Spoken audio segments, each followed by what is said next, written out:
it's Christy again, and today I have a book review for you on Love Letters to the Dead by Ava Deliria? One of those? Yeah.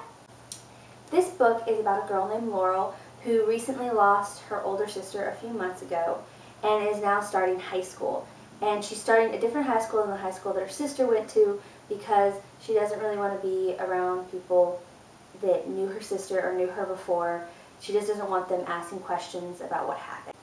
And at this new high school, her first assignment in English class is to write a letter to a dead person.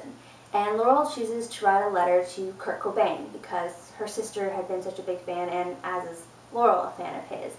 But she doesn't turn the letter in, mostly because she finds herself writing about things that she doesn't want her teacher hearing about. But what she does do is continue to write letters to Kurt Cobain and then several other dead people like Amelia Earhart, Amy Winehouse, Jim Morrison, the guy who plays Mr. Ed, I forget his name. And she writes these letters to them, and basically through these letters she's telling her story and her path to self-discovery and what happened to her sister and how all that has affected her, and also meeting some really great friends and first love and self-discovery and all of that. I really enjoyed this book. I gave it 4 out of 5 stars. Since this is my first contemporary that I'm reviewing, I do feel I need to say that I do judge contemporaries a little harsher on the star system. I hardly ever give 5 stars for a contemporary, so this was really good. I really loved the perspective of this book because Laurel isn't telling us her story, she's telling the dead people through her letters, and we're reading those letters. So it kind of gives an insulated feeling, but not a detached feeling. It's like you get this like core emotion, the pretty much a dark emotion. It's her grief over her sister May, losing her sister, but her life can't be 24/7 her losing her sister, though that's always there. She's still living her life, and so you get that feeling. I don't know if it's the letters that make that possible or if it's just great writing, which it's great writing either way, but you just feel like you are seeing, it just feels like you have this dark center and then everything revolves around it, but the things revolving around it have ups and downs, and it's just really, really good book. There's a quote. I'm going to read a quote from the book.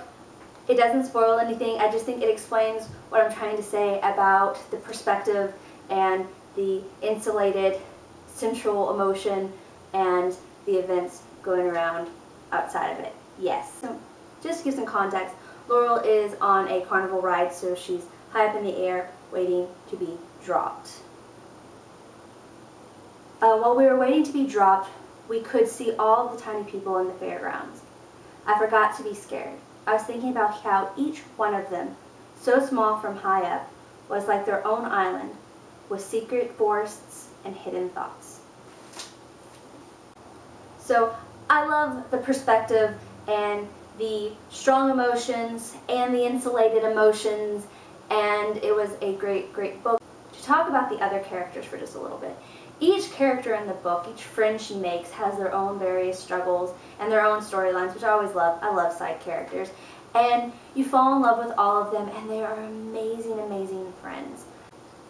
If I was comparing this book to other books, I would say it's a mix of Perks of Being a Wallflower and Looking for Alaska. Perks of Being a Wallflower because of the friends in this book.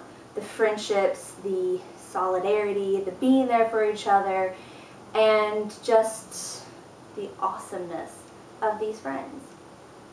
And the coolness of them. They're all really cool people. They're cool. Also, Laurel is the quietest one of the bunch, which also kind of goes to Perks of Being a Wallflower. I'm looking for Alaska because May reminds me of Alaska in Looking for Alaska. If you read the book, you kind of know what that means. And I feel like Laurel looks at May, looks up to May, and sees May similar to the way that the characters in Looking for Alaska looked at Alaska. So, a cross between Perks of Being a Wallflower and Looking for Alaska. In other words, I cried a lot. Yes, it's a good book. Recommend it. Go read it.